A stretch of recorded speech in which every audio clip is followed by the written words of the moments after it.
Salut à toi, bienvenue pour le message de la semaine. Je m'appelle Yolan et je t'invite vraiment à écouter le message avec tes oreilles, mais surtout avec ton cœur. J'espère que vous allez bien en ce dimanche matin. Je suis content d'être avec vous. Les dimanches où il y a des week-ends prolongés, on ne sait jamais vraiment à quoi s'attendre, surtout qu'on a eu une météo. On a une météo qui est magnifique. Donc, mais je suis sûr que vous avez fait le bon choix en venant ce matin. Parce que c'est pas un mauvais choix de sortir puis de profiter. Mais de passer du temps dans la présence de Dieu, il y a quelque chose de magnifique que aucune réalité dans le quotidien peut vous donner. Donc, ma prière, c'est pas que ce que nous on a prévu vous fasse du bien, mais c'est que la présence de Dieu vous fasse du bien. Parce que ça, c'est vraiment la chose la plus importante. Qui ici est déjà allé dans un événement sportif, dans un grand stade? Est-ce qu'il y en a qui ont fait ça? Montrez-moi la main. Ok. Quand je dis grand stade, c'est pas le stade du coin, du village. C'est vraiment un stade là où il y a du monde qui se lève, des grands contextes. Il y en a pas mal qui ont été, il y a une ambiance, il y a tout ça. Alors je ne sais pas pour qui vous êtes, ça peut être pour le foot, ça peut être pour le hockey. Il vient d'y avoir aussi la fin des playoffs de basket, donc ça peut être aussi là-dedans en Suisse. Mais vous êtes déjà allé. Est-ce qu'il y en a qui l'ont déjà fait dans un pays où, tu sais, vraiment ça fait partie de la culture? Par exemple au Brésil dans un match de foot, ou aux États-Unis dans un match de basket ou de baseball ou football américain. C'est incroyable l'ambiance qu'il y a. Et puis, une fois j'étais là-bas, puis je regardais, c'était aux États-Unis, je regardais, puis je me suis rendu compte qu'il y a 3 types de spectateurs, un petit peu. Les premiers spectateurs, c'est ceux qui sont tout en haut. Souvent, c'est les places les moins chères.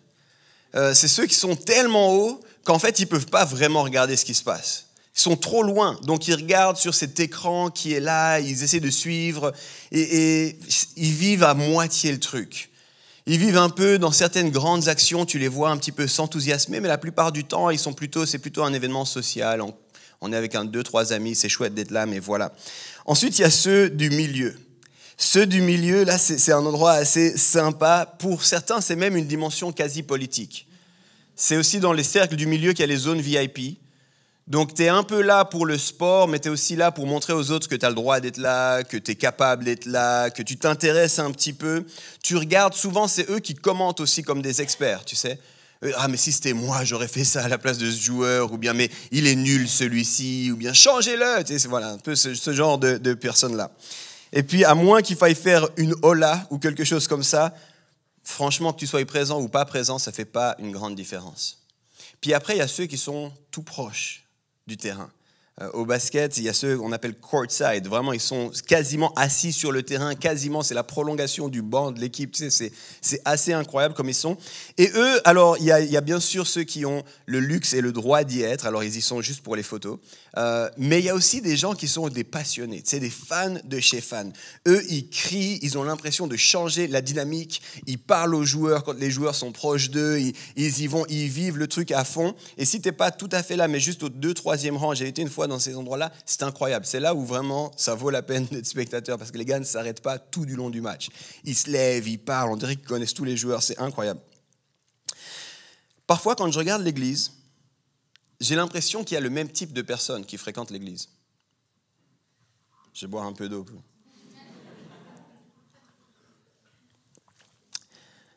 Il y a des gens qui viennent, mais qui sont comme très très loin de cette histoire. Ils sont là, tu ne sais pas trop pourquoi ils sont là. On a l'impression qu'ils tirent à pile ou face le matin pour savoir ce qu'ils vont venir ou pas. Ils viennent parce qu'il y aura un ami, ou, tu sais, mais ils ne sont pas vraiment concernés par ce qui se passe. Et ils se demandent, bon, combien de temps ça dure, qui va être là, comment ça va être la louange, qui va parler. Et puis, ils sont plus occupés par le gigot qui doit être prêt à midi que par ce qui se passe là. Mais ils sont quand même là, il y a une forme d'habitude, de tradition. Il y a ceux qui sont là parce qu'il y a une dimension politique, c'est quand même bien d'être là. Il faut qu'on montre aux autres qu'on est là, il faut qu'on maintienne un certain statut, il faut que, voilà, on est un petit peu là, on commente un peu. Puis, il y a ceux qui sont passionnés. Ces passionnés qui viennent, qui sont au premier rang, qui disent « Amen » quand le prédicateur parle, à part ici à Home, mais sinon il y a ceux qui font ça. Ils sont là, ils prennent des notes, ils sont à fond, ils y vont, et puis j'ai envie de te dire qu'importe où tu en es, qu'importe où tu en es dans ta foi, qu'importe où tu te situes par rapport à ce que je viens de te dire, il y a un problème fondamental, c'est que ce n'est pas ça le cœur de Dieu pour toi. Le cœur de Dieu, c'est que personne ne soit spectateur. Dieu ne t'a jamais fait en disant « j'espère que tu seras un super bon spectateur ».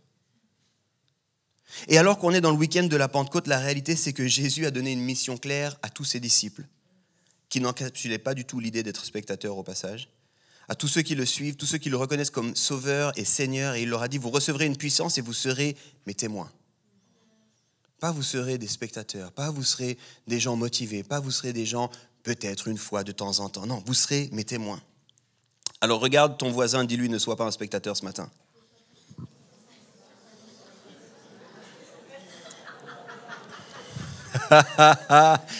Les filles se sont rendues compte, mais en fait on dit spectatrice en fait pour une fille. Regarde un autre voisin, dis-lui toi aussi rentre dans le match.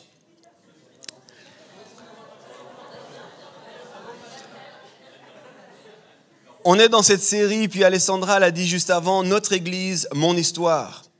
Notre Église, mon histoire. Et vous savez, il y a une phrase qui est très répandue, puis qui a gagné en trend ces dernières années, en particulier avec le Covid, c'est cette phrase qui dit « l'Église, c'est toi. L'Église, c'est moi ».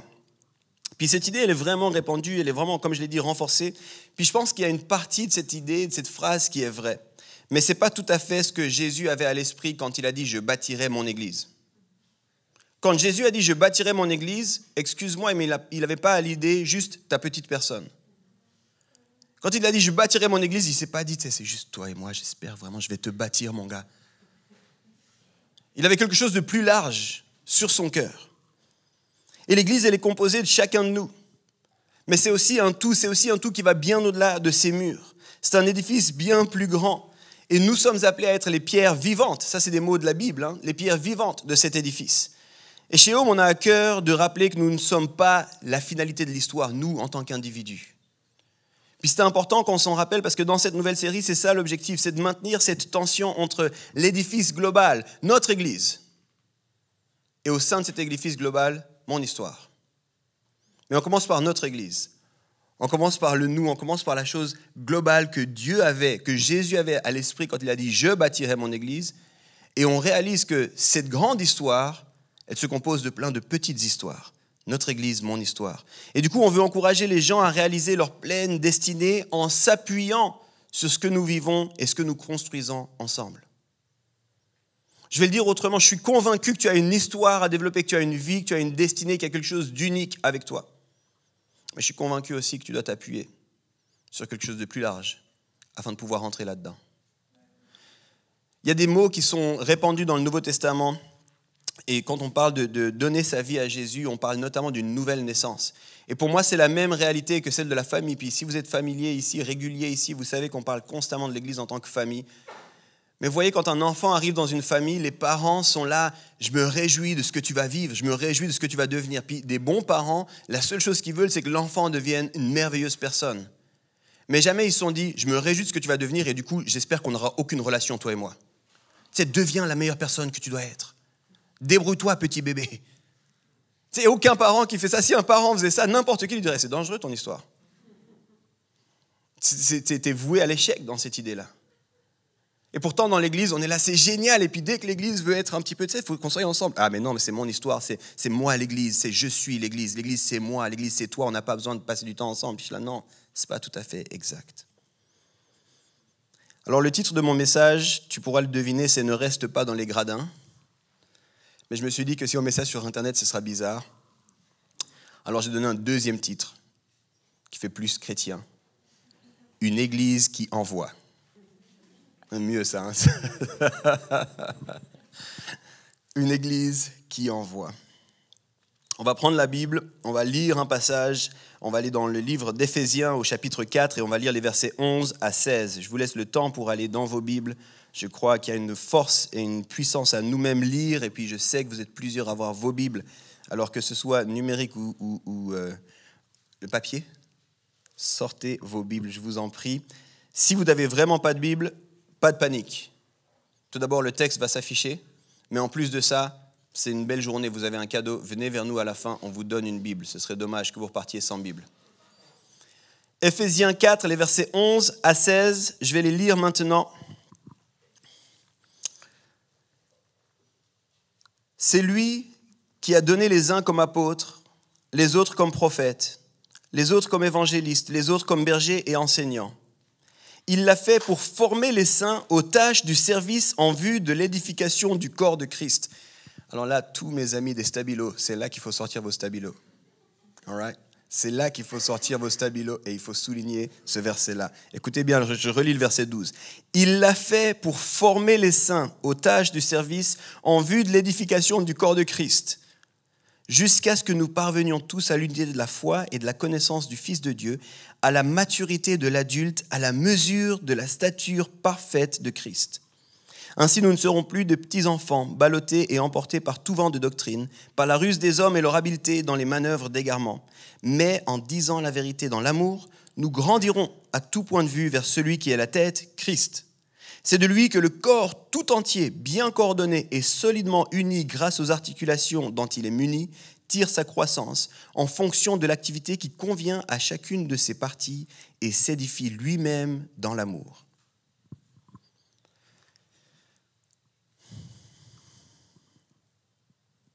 Si on pouvait juste méditer un temps, s'arrêter puis laisser ce texte nous parler, il est tellement riche, ce texte. Paul est en train de donner non seulement une image de ce que l'Église est appelée à être, mais il est en train de donner aussi le but. En donnant cette image, il donne le but de l'Église. Pourquoi est-ce que l'Église existe? Quel est le propos de l'Église? Et tu verras, si tu prends simplement ça en disant c'est ça l'Église, c'est impossible que l'Église ne soit que toi. C'est impossible. Alors, petite paraphrase rapidement. Il donne au début ce que certains appelaient différents ministères ou différents dons, charismes, des réalités. Il parle d'apôtres, prophètes, évangélistes, bergers, enseignants. Puis ensuite, il nous dit, c'est le verset que je vous ai demandé de souligner, le but de ça, c'est de former les saints aux tâches du service en vue de l'édification du corps. D'accord? Donc il dit, oui, il y a des rôles différents avec des fonctions différentes, mais ça, tout cela ensemble travaille dans un seul but, c'est l'édification. Puis quand vous continuez, il y a toujours cette dualité, cette tension. En même temps, chacun est appelé à grandir. Il y a des expressions comme devenir mature, à la maturité de l'adulte, à la stature parfaite de Christ. Ça, c'est chacun individuellement, mais si on fait ça ensemble, c'est tout le corps qui deviendra bien coordonné et qui pourra faire ce qu'il est appelé à faire dans un ensemble. Il y a toujours cette tension. Il est magnifique ce texte, bref. J'ai dit que je n'allais pas faire trop long ce matin. Un tout petit peu de contexte pour ceux qui sont moins familiers avec la Bible ou simplement qui découvrent ce merveilleux livre, parce que c'est un livre qui n'est pas simple. Le gars qui écrit ces mots, il écrit en fait une lettre, il s'appelle Paul, c'est ce qu'on appelle un disciple tardif, c'est-à-dire qu'il est venu très peu de temps après la mort et la résurrection de Jésus-Christ. Il n'était pas disciple de Jésus de son vivant, mais peu de temps après, quand l'Église a commencé littéralement, alors que lui était une personne qui persécutait l'Église, il a eu une rencontre avec Jésus surnaturel, il a donné sa vie à Jésus, et puis il a commencé à servir Jésus par après. Et puis, il a beaucoup voyagé. Et puis, quand il voyageait, il passait souvent du temps dans des endroits, puis il mettait en place des communautés. Et il a passé justement du temps à Éphèse. Pour ceux qui sont curieux, vous pouvez aller lire, c'est dans Actes au chapitre 19 que vous voyez littéralement Paul à Éphèse et passer du temps. Et on estime qu'il a passé environ 2 ans là-bas à Éphèse. Donc, quand il écrit la lettre, il faut comprendre qu'il écrit à des gens, en tout cas un bout de ces gens-là, il les a connus, il a passé du temps avec eux, il a vécu avec eux. Et quand il leur écrit cette lettre, on sait qu'il est en prison. Et il écrit en prison, et la lettre, si vous l'étudiez plus en détail, Éphésiens, il y a 2 grandes parties dans Éphésiens. Il y a Éphésiens 1 à 3, puis il y a Éphésiens 4 à 6. 2 grandes parties assez équilibrées. Et quand il écrit la première partie, Éphésiens 1 à 3, il explique l'histoire générale et le projet de Dieu qui trouve son sens en Jésus. C'est comme s'il leur rappelle un petit peu, voilà, c'est ça la bonne nouvelle de Jésus-Christ. Je vous rappelle un petit peu tout ce qu'il en est. Et puis ensuite, il arrive au chapitre 4. Et le chapitre 4 commence par, en grec, c'est un mot, j'ai plus le mot maintenant, j'ai plus dans mes notes, mais ce mot a été traduit par une expression qui est « c'est pourquoi ». Quand tu commences le chapitre 4, littéralement dans la première phrase, tu as l'expression « c'est pourquoi ». Donc tout ce qu'il a raconté jusqu'ici donne du sens à ce qu'il va expliquer à partir d'ici. Et il commence le chapitre 4 en disant « c'est pourquoi ». Puis littéralement, dans le chapitre 4, ce qu'il est en train de dire, c'est à cause de la grande histoire, à cause du projet de Dieu qui a été accompli par Jésus-Christ, nous devons vivre d'une certaine façon. Tout ça ne fait du sens. Tout ce que je vais vous dire à partir de là ne fait du sens que si vous comprenez le projet de Dieu. Donc c'est important de réaliser ça. Il explique tout le projet de Dieu, puis il dit maintenant, à la lumière de ce projet, voilà comment nous, on doit fonctionner. Et c'est là que c'est fascinant parce que pour Paul, ça commence dès le début du chapitre 4 avec comment est-ce qu'on fonctionne en Église. Il dit, si tu comprends le cœur de Dieu, que personne ne se perde, qu'il voulait être en relation avec l'humanité, que ce n'était pas possible à cause du péché, il a mis à part un peuple afin que ce peuple puisse porter une bénédiction, que cette bénédiction s'accomplit en Jésus-Christ, alors toi, tu dois vivre d'une certaine façon. Et la première chose qu'il dit, c'est « parlons de l'Église ». C'est comme si Paul avait cette idée que l'Église était la famille. Et il dit, ça c'est le cadre, le contexte dans lequel tous ces disciples de Jésus vont évoluer. Je sais, ça heurte certaines personnes, mais au jour d'aujourd'hui, il y en a beaucoup trop qui veulent faire l'église seule avec un ordinateur. Seul, je prends YouTube, je choisis ma playlist à moi, puis c'est mon église. Mais ce n'est pas comme ça. En tout cas, dans la Bible, ça ne se défend pas du tout. Et pas seulement parce qu'il n'y avait pas d'ordinateur à l'époque. Pour Paul, c'est une évidence. Si tu deviens chrétien, si tu donnes ta vie, tu sais quoi, tu vis avec d'autres personnes qui croient à ces choses-là. Puis ça devient ta famille. Puis c'est au sein de cette famille qu'on évolue. À cause de la grande histoire du projet de Dieu qui a été accompli par Jésus-Christ, nous avons notre histoire. Et cette histoire commence avec l'Église. Et c'est là qu'on voit ce qu'on vient de lire ici. Nous ne sommes pas tous les mêmes. Et là, il devrait y avoir quelque chose en toi qui dit « ouf ». Parce que si on était tous comme toi, ce serait vraiment boring. Mais en plus de ça, on ne pourrait pas faire ce qu'on est appelé à faire. Et c'est ça qui est magnifique. Paul, il dit, on n'est pas tous les mêmes. Oui, il y a une unité. Et oui, il y a besoin d'avoir cette unité. Mais il n'y a pas uniformité. Il y a unité, mais il n'y a pas uniformité. Et chacun a un rôle à jouer. Toutes ces choses que je vous dis, vous les lisez, on vient de les lire ensemble. Chacun a un rôle à jouer. Alors qu'on mûrit, alors qu'on grandit, on rentre un peu plus dans notre rôle. Et dans l'Église, il y a différents rôles, mais le but, c'est de pousser l'ensemble vers la maturité. Ces dernières années, peut-être vous avez été dans différentes églises, il y a eu beaucoup d'emphase sur les premiers versets qu'on a lus ici. Moi, j'étais fatigué. Les gens me disaient, est-ce que toi, tu es plutôt apôtre, tu es plutôt prophète, tu es plutôt évangéliste? Et j'étais là, on s'en fiche, en fait. On s'en fiche. Et les gens alors pensaient que j'étais hérétique. Ils se mettaient à prier pour moi. Puis je disais, non, mais parce que continue, en fait. Le but, c'est pas tellement qu'est-ce que moi je suis, c'est pas autour de moi, c'est pas ma petite personne. La vraie question, c'est est-ce que le peuple grandit? Parce qu'il dit qu'il y a toutes ces choses-là pour que le peuple grandisse. Alors à la limite, si tu n'es pas tout à fait convaincu de savoir lequel tu es, mais que le peuple grandit, continue, c'est bon. Mais si on a tous un beau titre et puis que le peuple ne grandit pas, on passe à côté, les gars. Donc je ne suis pas en train de dire que ce n'est pas important ton histoire, je suis en train de te demander est-ce que le peuple grandit? Le but de l'Église, c'est qu'au travers des différents ministères qui lui sont donnés, elles permettent à chacun de grandir en maturité, de ressembler à Christ, afin de pouvoir entrer dans son appel. Et ça, c'est tout ce qu'on a essayé de vous montrer avec cette série. Le premier message nous disait, on est tous appelés. Le deuxième message nous disait, l'Église devrait tous nous équiper. Et avec ce dernier message, et je lui ai dit juste avant, vous l'avez dit à votre voisin, on est tous appelés à entrer dans le match. On est tous envoyés. On est tous censés jouer notre match. Et c'est important que tu le saches, ton match n'est pas le même que le match de ton voisin, n'est pas le même que mon match à moi. Mais tu dois rentrer, tu ne peux pas être juste un spectateur. Et être chrétien, ce n'est pas juste choisir où tu es dans le stade et puis agir en fonction de où tu es dans le stade à l'église. Alors quel est le match? Puis j'aimerais juste commencer ici en disant, je vous demande pardon en tant que responsable d'église. Parce qu'à l'église, je crois qu'il y a quelque chose qu'on a fait très très mal, non intentionnellement, vraiment accidentellement quasiment. C'est qu'on a fait, au travers de nos structures, on a fait croire aux gens que le but c'était de servir à l'église.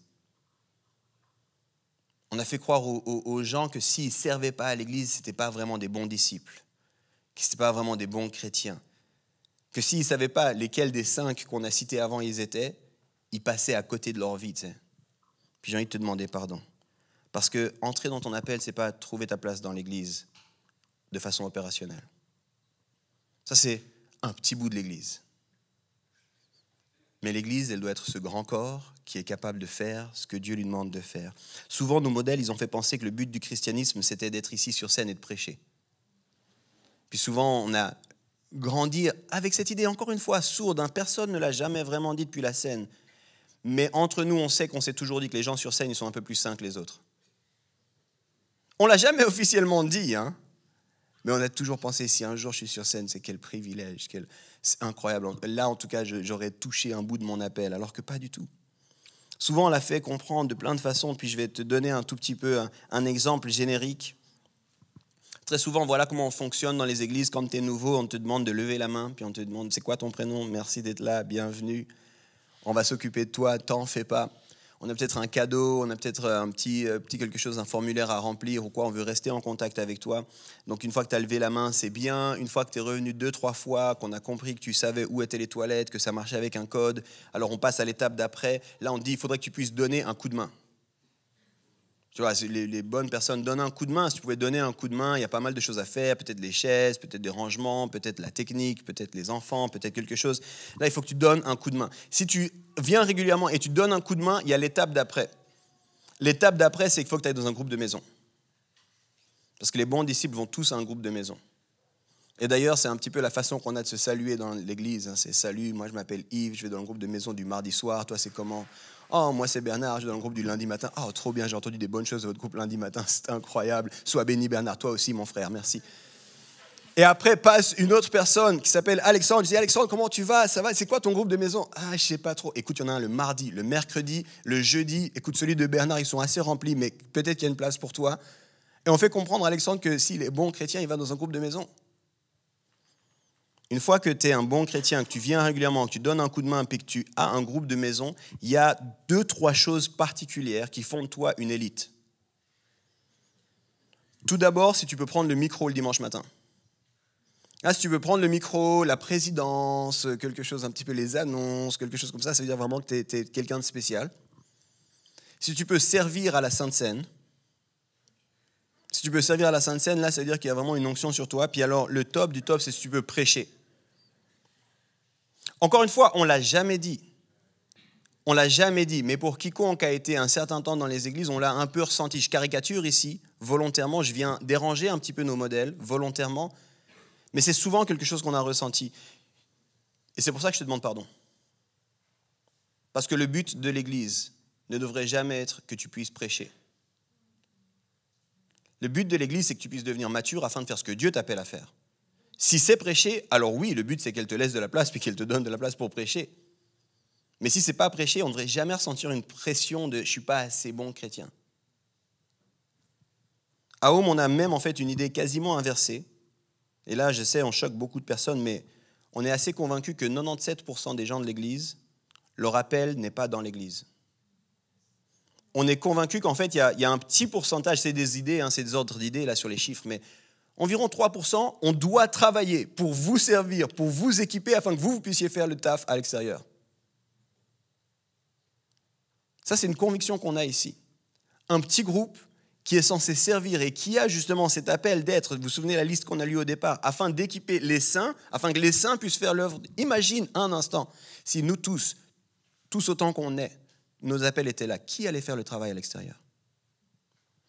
Nous, on serait en train de se battre pour savoir combien de fois je peux prêcher, et puis on devrait faire des trucs où, tu sais, écoute, ce qu'on va faire, c'est qu'on va faire 18 célébrations par dimanche. Comme ça, chacun peut prêcher, tu sais, au moins. Tu sais. On devrait courir après ça, on devrait faire... Non, c'est pas ça. Le but, c'est qu'on envoie. Le but, c'est qu'on envoie. Le but de l'Église, c'est donc de permettre à chacun de réaliser qu'il est appelé. En tant que nouvelle créature, tu es appelé. Quand Jésus disait « vous êtes sel et lumière », c'était une réalité qu'il voulait que vous puissiez être sel et lumière dans le monde. Le but de l'Église, c'est d'équiper, rendre les gens capables, les aider à découvrir leur appel, leurs dons. On en parlait encore hier avec ma femme, mais jeune, environ à l'adolescence, j'ai commencé à aller dans les églises avec ma famille. Et un jour, mon père me dit « c'est bien Yves que tu dises régulièrement oui puis que tu aides beaucoup à l'église ». Puis j'ai dit pourquoi? Il m'a dit tu verras, ça va t'être utile. Et puis c'est arrivé que j'ai eu le premier, exposé à l'école. Et quand j'ai eu le premier exposé, la prof, vraiment on avait plein d'exposés, toute la classe avait des exposés. Quand j'ai eu mon exposé, la prof a dit mais c'est incroyable, on dirait que tu as l'habitude de parler devant les gens. Mais oui, mais parce qu'en fait, régulièrement les dimanches, je vais faire les annonces en fait. Donc, je ne suis pas surpris de prendre la parole devant des gens. Je n'ai pas peur d'être devant ou quoi. J'ai l'habitude de ça.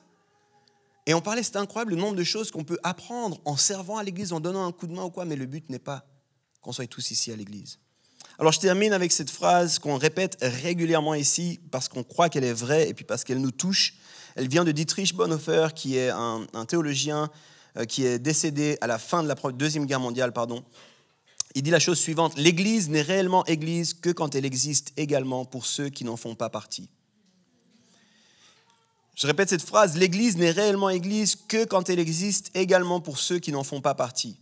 Et quand on dit ça, on ne dit pas simplement nos programmes d'église doivent exister pour ceux qui n'en font pas partie. On ne dit pas exclusivement il faut qu'on fasse une église où ceux qui ne connaissent pas l'église soient accueillis. On dit on existe afin de pouvoir être une bénédiction à l'extérieur. On existe pour toucher là où on doit toucher les différents lieux de la société. Et il y avait un ami qui était convaincu de ça, qui disait tout le temps: je suis fatigué que les gens me présentent comme leur pasteur à tous leurs amis. Tu arrives quelque part, un moment entre amis, gentiment, puis quelqu'un dit: oh, regarde, c'est Yves, mon pasteur. Puis toi, tu es un peu là, bon. Alléluia, bonjour. Maintenant, je suis étiqueté pasteur, il faut que, oui, comme le dit l'Écriture, mangeons et buvons, car demain nous mourrons. Je ne sais pas, il y a des choses qui sont attendues de moi, si maintenant je suis pasteur ou quoi. Puis on rigolait un petit peu ensemble, on est en discussion de pasteur, là. Et elle me disait: j'aimerais que les gens comprennent qu'ils sont censés être les évangélistes sur leur lieu de travail. Tu sais, c'est eux qui sont censés être sel et lumière sur le lieu de travail. Tu ne peux pas toujours avoir... Je ne suis pas un pasteur de poche. Que quand tu as besoin d'avoir d'un coup le coup... Allez, voilà mon pasteur, il va t'expliquer l'histoire. Non, c'est ton job à toi, en fait. De faire sel et lumière. C'est ton job à toi de changer l'atmosphère où Dieu t'a placé. C'est ton job à toi d'aimer ton voisin. Ce n'est pas mon job à moi. Et je l'ai dit plusieurs fois, mais moi, mon rêve, c'est que les gens puissent venir ici en disant: j'ai donné ma vie à Jésus à cause de tel et tel. On était ensemble au travail, on discutait à la pause, ça m'a touché. Et puis il m'a dit: viens dans la famille. Moi, j'ai envie de les accueillir en disant: bienvenue dans la famille. Malheureusement, très souvent, on a l'impression que c'est le job du pasteur. Que le seul moyen pour que quelqu'un donne sa vie à Jésus, c'est qu'il y ait un peu de piano, les têtes baissées, les yeux fermés. Et maintenant, dans l'intimité entre Dieu et toi, lève ta main. Et c'est sûr que si tu penses que c'est le seul moyen de donner, ça ne va jamais se passer au travail. Tu sais. On arrive dans un moment de conversation vraiment bon. Si vous pouvez tous baisser les yeux maintenant, je vais juste mettre ma playlist préférée. Merci. On rigole, mais on pense des fois ça. Alors je vais m'arrêter là, puis comme dans les autres messages, ce qu'on avait envie, c'était aussi de faire venir des gens que vous ne voyez pas forcément prêcher ici, pas forcément prendre la parole ici, puis avoir une discussion avec eux, afin qu'on puisse aussi voir, matérialiser un petit peu ce qu'on dit, et puis réfléchir par rapport à ça ensemble. Alors je vais inviter Fabien à me rejoindre. Vous pouvez l'encourager.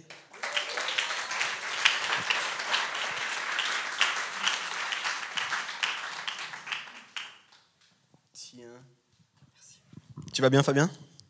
Ça va bien, je suis sur scène, donc je gagne des points aujourd'hui. Tu gagnes des points, c'est ça ? Exactement. C'est ça, on va s'organiser. Tu passes à la welcome point, on va te mettre les points supplémentaires sur ta carte. Fabien, présente-toi en quelques mots pour ceux qui ne te connaîtraient pas. Donc, vous me voyez peut-être souvent derrière avec le sirop. Je suis papa de 2 filles qui sont très actives sur la zone sirop. J'ai aussi Guylaine qui est ma femme et qui m'accompagne aussi. Enfin, on vit en famille ici. Je suis, au niveau professionnel, j'ai plutôt un profil entrepreneur. J'aime lancer des choses, une personnalité assez créative. Et je ne vais pas trop en dire, comme ça vous avez la possibilité de causer aussi avec moi, parce qu'il y a plein de gens en fait où on ne s'est encore jamais rencontrés, donc avec plaisir de se rencontrer aussi, un de ces 4. Merci Fabien. Vous avez entendu, c'est une invitation à aller lui parler. Il ne faut plus être timide maintenant. Fabien, j'ai préparé quelques questions que je t'ai aussi soumis, et puis on verra la discussion, qu'est-ce que ça prend. Mais est-ce que toi, tu réalises ou tu vis cette réalité d'être sel et lumière dans ton quotidien ? Est-ce que c'est une évidence facile ou difficile pour toi ? Je pense, je ne sais pas si c'est pour vous la même chose, mais en tout cas pour moi, c'est difficile, parce que quand on a parlé du cadre d'une église, en fait, il y a un format, les gens ils viennent dans un cadre qui est donné. Et dans la société, dans la vie habituelle, privée, donc on aura, en fait, c'est devenu aujourd'hui en fait une zone de protection. En fait, on ne veut pas donner cette partie-là. Donc c'est vrai que c'est une zone, en tout cas, dans mon cas de pensée, je me dis toujours, mais en fait, comment être scellé lumière au niveau de ma vie privée, au niveau professionnel, surtout qu'on est dans une société où on sent que quand on va toucher un petit peu trop loin, on sent tout d'un coup le pas de retrait. Donc il y a toute une construction en fait qui se fait de confiance et on n'a pas envie d'être les personnes qui ont un agenda en disant en fait j'ai tout prévu, on va faire tant d'étapes, la même chose, hein. Je t'invite à tel endroit, on crée la relation, puis maintenant c'est le moment parce que le but n'est pas là en fait dans la réalité. C'est vraiment intéressant ce que tu dis parce que dans une statistique, dans une étude que j'avais lue justement, c'était un petit peu la perception des non-chrétiens des chrétiens, c'est qu'ils disaient les chrétiens sont des hypocrites, ils viennent toujours avec un agenda. Donc quand ils sont amis avec nous, il y a justement indirectement ce type d'étape. Et puis quand il y a suffisamment la confiance, c'est bon, viens maintenant à l'église avec moi, puis on se sent pris au piège. Du coup, comment est-ce que toi, si tu as deux, trois exemples, ou comment toi tu l'as vécu, cette réalité d'être scellé lumière, d'aller au-delà de ce défi, de ce pas de retrait que tu peux voir des fois chez les gens, comment est-ce que toi tu arrives à le vivre?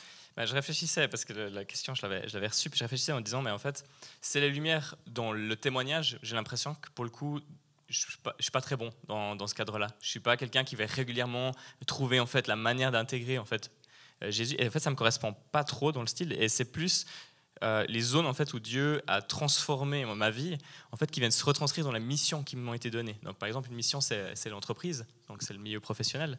Et quand on a son entreprise, on a aussi une autorité qui est donnée différente. Et un aspect que Dieu a amené, c'est la restauration des zones de ma vie, donc la restauration aussi du monde professionnel, en disant, en fait, cette zone-là, si on regarde, en fait, quand il vient, Dieu dans la relation, en fait, il vient restaurer premièrement, avant de pouvoir en fait, nous permettre d'aller. Et le monde professionnel, en fait, il y a tellement de choses qui se jouent et tellement d'enjeux. Donc, c'est restauration en fait, de cet endroit pour en fait, arriver à donner un cadre où la personne peut être qui elle est. La personne peut développer son talent, parce qu'en fait, on a tous des talents en fait, à avoir. Mais si on n'est pas bien dans nos baskets, c'est très difficile à les amener. Et en fait, de là, en fait, pouvoir créer des éléments qui sont la représentation de qui il est. Donc, en fait, son environnement, moi, je sais que chaque fois qu'on recrute quelqu'un, en tout cas ces dernières années, les gens, quand ils arrivent, ils disent, mais en fait...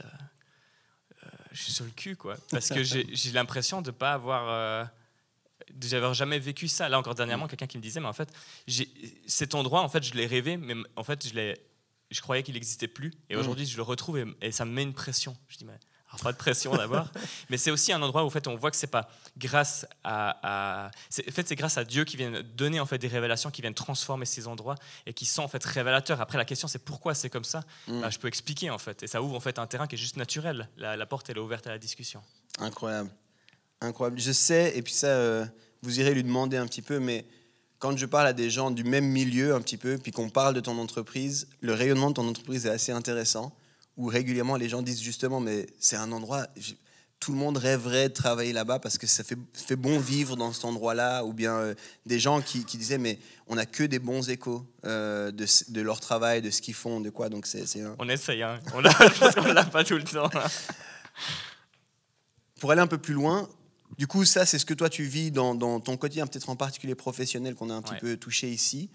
Mais du coup, quel sens pour toi à l'église plus large? Comment est-ce que toi, tu te dis pas juste, maintenant j'ai trouvé ma mission, parce que c'est un des risques, hein, quand on entend ce que j'ai dit là, c'est dire maintenant j'ai trouvé ma mission, j'ai plus besoin de l'église alors. Je suis devenu mature, je me sépare, entre guillemets, ou bien je quitte. Si on reprend l'image de la famille, le moment où l'enfant devient adulte, mature, ou quoi, il quitte le cocon familial. Il y a toujours une relation qui existe, en tout cas on l'espère. Mais toi, comment est-ce que tu as l'impression que l'église fait encore du sens pour toi, du coup? Bon, ça, c'est un chapitre... là, j'avais tellement de routes de réponses pour réfléchir, parce qu'en fait, l'Église, pour moi, c'est un énorme chapitre dans lequel j'avance encore régulièrement.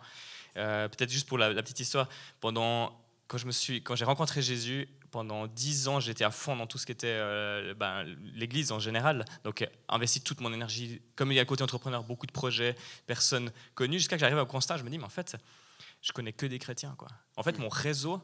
je touche personne autour et je me dis mais en fait c'est comme s'il manquait quelque chose. Et ensuite il y a eu l'étape d'entreprise où en fait l'énergie s'est reportée à un autre endroit et évidemment il y a une déconnexion qui se fait et d'un coup tu es à fond là-dedans puis tu te dis mais en fait il est où le sens, il manque quelque chose. Et c'est comme si en fait les deux pendants étaient nécessaires. Et je ne vais pas vous faire tous les chapitres d'église, comment on a réfléchi, comment on a essayé de tester, mais à un moment donné je me suis rendu compte, et je pense que Dieu m'a amené à rendre compte que l'endroit aussi, parce qu'il y a l'église sous la forme relationnelle, puis l'endroit aussi territorial, en fait, était quelque chose d'important et de nécessaire. Parce que dans la réalité du quotidien, tu investis énormément d'énergie.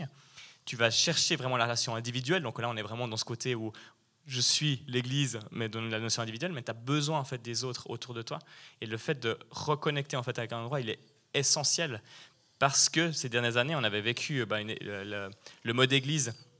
On a essayé justement d'autres formats et on s'est rendu compte que petit à petit, face à la quantité d'informations, face à la quantité de choses qu'on vit, qu'on échange, en fait, il y avait quand même une déconnexion et d'un coup, tu es confronté en fait, sur des zones de valeur. Alors, je ne sais pas si je réponds vraiment à la question, Non, mais oui. mais pour dire, pour moi, aujourd'hui, l'endroit est essentiel, mais aussi, évidemment, la relation en fait, avec les différentes personnes.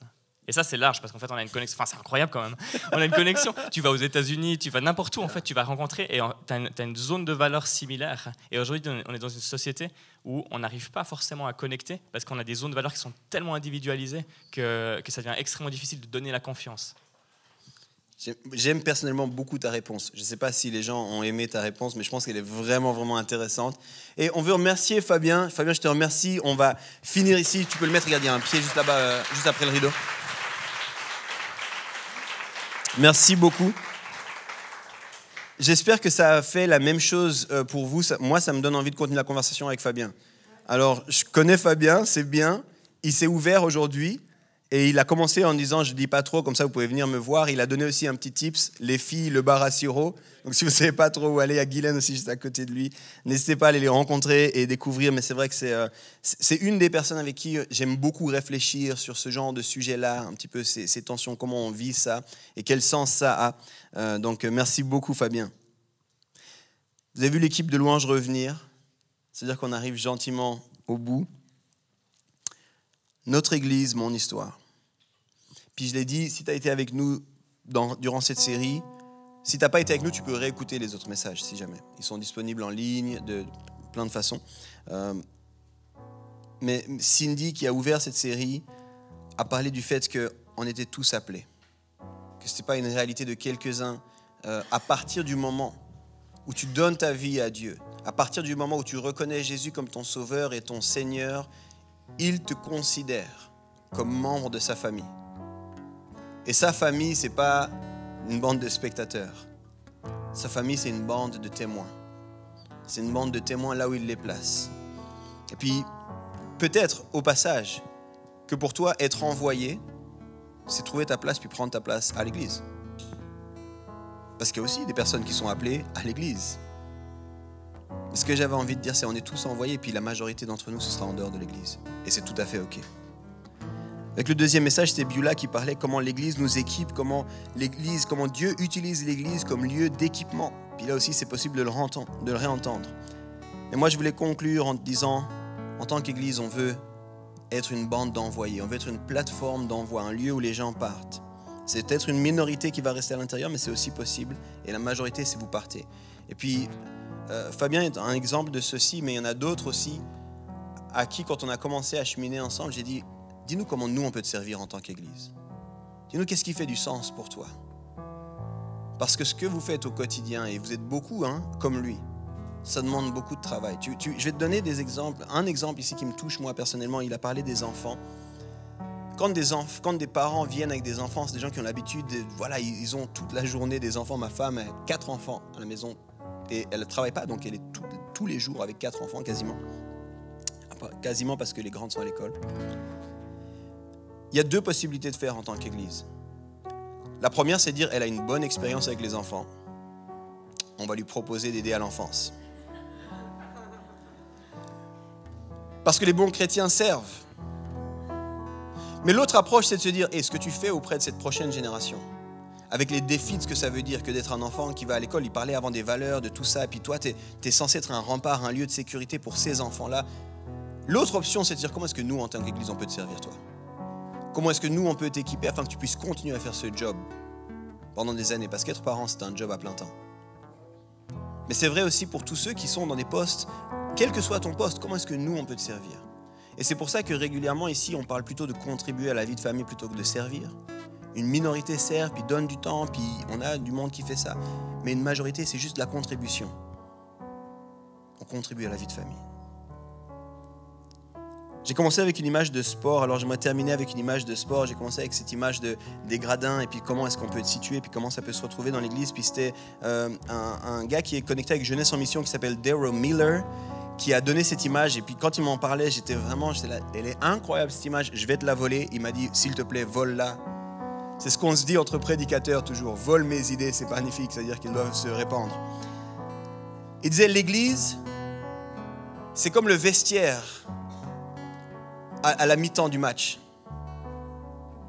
Ta vraie foi chrétienne, là où elle est challengée, là où tu dois travailler, c'est du lundi au samedi. Puis tu dois la vivre, et puis il y a plein de choses, il y a plein d'enjeux, il y a plein de trucs qui viennent te chercher, et puis des valeurs qui sont choquées, des choses. Puis quand tu arrives à l'église, c'est le temps de la mi-temps. Et pour ceux qui ont fait du sport, vous voyez ce que je veux dire, c'est le temps où on regroupe tout le monde. Il n'y a plus le chrono qui passe, il n'y a plus, puis on dit comment ça va chacun. Vous allez bien, vous êtes bien là où vous en êtes, c'est bon, ça fait toujours du sens. Puis peut-être on ajuste un petit peu la stratégie, on te donne peut-être des clés nouvelles au travers du Saint-Esprit pour des stratégies nouvelles. Et combien d'entre vous c'est déjà arrivé, vous venez à l'église avec un souci, une question, ça vous taraude, vous ne savez pas comment faire, puis vous repartez en disant j'ai une idée maintenant. J'ai une idée. Puis c'est pas forcément parce que ça a été prêché, c'est parce que le Saint-Esprit est présent au milieu du peuple. Et donc vous dites je sais comment je vais y aller maintenant. Je m'en retourne au travail, je sais comment je vais. Et j'aime beaucoup cette image-là. Alors si on doit rester dans le sport, ne soyez pas des spectateurs, mais voyez ça comme le vestiaire de la mi-temps. On se met ensemble, on met les yeux sur Dieu, on est équipé, on est ressourcé, puis comme ça on peut repartir dans notre match à chacun. Ne soyez pas spectateurs, mais entrez sur le terrain. Alors qu'on va prendre un temps de louange, puis encore nous attendre à Dieu, et puis lui laisser encore, lui, nous parler. J'aimerais vous inviter à vous lever, et j'aimerais simplement prier avec vous pour terminer. Nous sommes tous appelés, nous sommes tous équipés et nous sommes tous envoyés. Seigneur, voilà, on est devant toi maintenant. On connaît cette réalité d'être sel et lumière, et alors qu'on est à la Pentecôte qui a marqué comme le début, tes disciples que tu avais envoyés à l'ascension, ils attendaient cette puissance qu'est le Saint-Esprit, et ça a été le début d'un envoi. Je te prie, Seigneur, que ce matin, ce soit pour nous tous aussi le début d'un envoi. Un envoi où on réalise l'appel que tu as sur nous, ou peut-être on clarifie l'appel que tu as sur nous, où on se ressaisit de l'appel que tu as sur nous. Je te demande, Seigneur, en particulier pour tous ceux qui se sont sentis comme moins importants, pas forcément sur le terrain. Viens, Saint-Esprit, parle-leur maintenant. Dis-leur, j'ai aussi un projet pour toi, un projet qui dépasse le titre, un projet qui dépasse la fonction. Pour tous ceux qui sont peut-être, vous vous en êtes voulu, vous vous êtes dit, mais je ne suis pas assez bon chrétien parce que si, parce que ça, réalise que, en fonction de ton appel, peut-être la seule chose qui vaut la peine, c'est d'être au milieu de nous. Et que tu redécouvres ce que ça veut dire le ministère de la présence. Et que tu laisses ta présence être aussi renouvelée par nos présences et surtout par la présence de Dieu.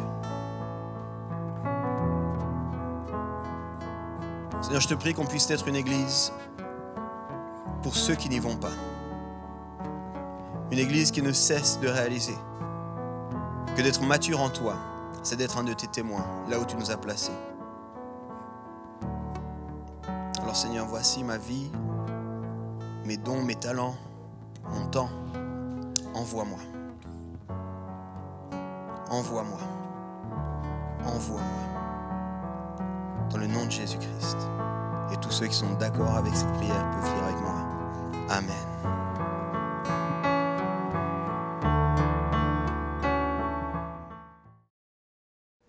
Merci d'avoir été avec nous. Pour petit rappel, toutes les prédications sont sur notre chaîne YouTube et n'hésite pas à nous suivre sur les réseaux sociaux pour avoir plus de nouvelles et plus d'informations nous concernant. À bientôt.